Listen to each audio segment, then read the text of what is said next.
তুমি আমাকে নির্মলতার দ্বারা স্বচ্ছ করো, যাতে আমি তোমার নিরাময়ের দিব্য আলোকে আমার অন্তর উদ্ভাসিত করতে পারি।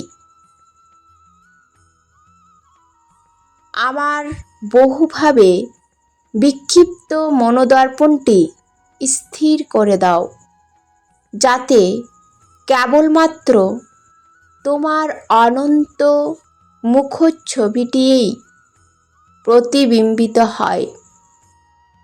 বিশ্বাসের গবাক্ষগুলি খুলে দাও, যাতে আমি তোমার শান্তির সৌরভ আঘ্রাণ করতে পারি।